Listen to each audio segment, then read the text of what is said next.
Railway recruitment board के NTPC exam से जुड़े प्रोटेस्ट बीते हफ्ते में वायलेंट होते हुए नजर आए।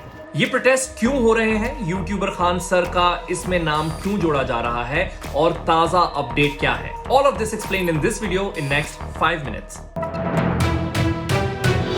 हाय, मेरा नाम है अरुण सिंह। तो इन सभी प्रोटेस्ट की शुरुआत 24 जनवरी को हुई, जब पटना के राजेंद्र नगर रेलवे स्टेशन, जो पटना हावड़ा रेलवे लाइन का मेन रूट है, उसे स्टूडेंट्स ने 8 घंटे के लिए रोका रखा और उसके बाद पुलिस ने उन पर लाठीचार्ज किया, जो टीयर गैस शेल है वो भी फायर किया और अगले दिन यानी 25 जनवरी को पूरी स्टेट में ये प्रोटेस्ट फैल गए।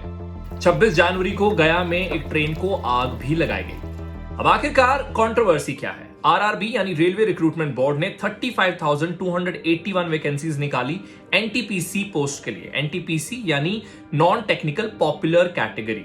तो इसमें लेवल 2 से लेकर लेवल 6 तक की जॉब्स होती हैं। लेवल 2 और 3 के लिए मिनिमम क्वालिफिकेशन 12th ग्रेड की होती है, यानी 12वीं पास कैंडिडेट होना चाहिए, और लेवल 4, 5, 6 के लिए मिनिमम क्वालिफिकेशन होती है ग्रेजुएशन की। Jobs range from junior clerk, train assistant, guard, timekeeper to the station master. Multiple stages में टेस्ट होता है। पहला स्टेज होता है सीबीटी यानी कंप्यूटर बेस्ड टेस्ट, फिर उसमें जो क्लियर होता है वो सेकंड स्टेज के लिए जाता है, और कुछ जॉब्स के लिए एक तीसरी स्टेज भी होती है जिसमें टाइपिंग या एप्टीट्यूड टेस्ट जो है वो लिया जाता है। इन जॉब्स के लिए जो पे का रेंज है वो 19,900 से लेकर 35,400 रुपीस का है। इस बार 1.25 करोड़ कैंडिडेट्स ने एग्जाम दिया और रेलवे ने इन्फॉर्म किया कि 7,05,446 कैंडिडेट्स को सेकंड स्टेज के लिए शॉर्टलिस्ट किया गया। तो दिक्कत कहां आ रही है? दिक्कत यहां आ रही है कि कुछ प्रोटेस्टर्स अलेज कर रहे हैं कि जितनी भी जॉब्स हैं जिसमें 12th क्लास की मिनिमम क्वालिफिकेशन है, उसमें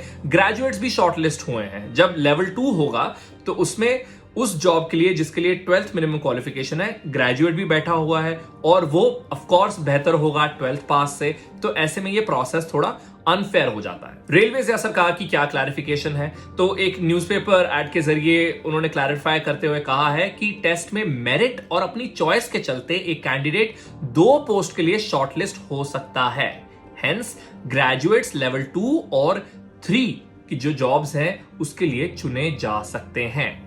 वहीं उन्होंने ये भी कहा कि जो सिलेक्शन हुई है वो वैकेंसीज इनटू 20 की हुई, यानी जितना जो नंबर ऑफ वैकेंसीज है उससे 20 गुना ज्यादा की शॉर्ट लिस्टिंग हुई है। तो मिनिस्ट्री ऑफ रेलवेज के हिसाब से प्रोसेस बिल्कुल फेयर है, और वहीं उनका यह भी कहना है कि जो 35,281 वैकेंसीज हैं उसके लिए जो आखिरकार लोग चुने जाएंगे तो एक पोस्ट के लिए एक व्यक्ति ही चुना जाएगा। वहीं सबसे हटके ग्रुप डी की जॉब्स की वैकेंसी भी थी। अब इसमें कहा गया कि 2 लेवल्स का एग्जाम होगा, यानी प्रीलिम्स और मेंस। तो समझ लीजिए स्वीपर पोस्ट के लिए एक कैंडिडेट को 2 लेवल्स का एग्जाम क्लियर करना होगा। तो इस पर रेलवेज ने क्लैरिफाई किया कि अब ऐसा नहीं होगा, वो जो सेकंड लेवल है उसे हटा दिया जाएगा। कि आपको मेंस भी परीक्षा देना होगा, जबकि सर मेंस के लिए पहले ये इन्फॉर्मेशन नहीं दिए।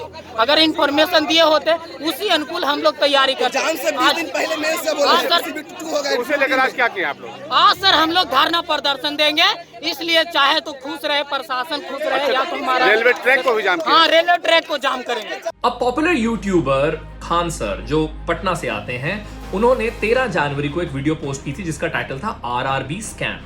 अब जब ये वायलेंस देखी गई तो उन्हें भी रिस्पॉन्सिबल ठहराया गया and he was booked for inciting the violence. 28 जनवरी को बिहार बंद का ऐलान हुआ और स्टूडेंट्स और एक्टिविस्ट के अगेंस्ट जो केसेस हैं उसे वापस लेने की मांग भी की गई। राजीव रंजन सिंह जो नेशनल प्रेसिडेंट हैं नीतीश कुमार लेड जनता दल के, उन्होंने डिमांड किया कि इन केसेस को विड्रॉ कर लिया जाए। प्रोटेस्ट पोल बाउंड स्टेट उत्तर प्रदेश में भी पहुंचे और यूपी के प्रयागराज के एक हॉस्टल में पुलिस ने घुसकर कुछ स्टूडेंट्स को पीटा भी। ये वीडियोस काफी ज्यादा ट्रेंड हुई। इसकी निंदा कई पॉलिटिशियंस, कई एक्टिविस्ट ने की। खैर आखिर में अब लेटेस्ट क्या है? लेटेस्ट ये है कि आरआरबी ने एग्जाम्स पर होल्ड लगा दिया है। वहीं आरआरबी ने एक लिंक प्रोवाइड किया है कैंडिडेट्स को कि जो भी उनके कंसर्न्स हैं, सजेशंस हैं, वो उस पर दर्ज कर दें। 16 फरवरी तक ये जो लिंक है वो एक्टिव रहेगा और सजेशंस वहां पर फाइल किए जा सकते हैं। और आखिर में एनटीपीसी एक कंपनी है जो कंट्री की लार्जेस्ट पावर प्रोड्यूसर है, उन्होंने कहा है कि रेलवेज को लिखा है एज पर पीटीआई's रिपोर्ट कि अपना जो ये टेस्ट है एनटीपीसी टेस्ट, इसका नाम चेंज कीजिए because we are caught in the crossfire. तो क्योंकि एनटीपीसी जैसी कोई सुनता है तो तो उनका ध्यान आता है। तो ऐसे में उन्होंने ये एक सजेशन जो है वो लिखा है, that's the latest that I had to contribute to this story. With that we come to an end of this video. I am Arun Singh, it's goodbye from my side.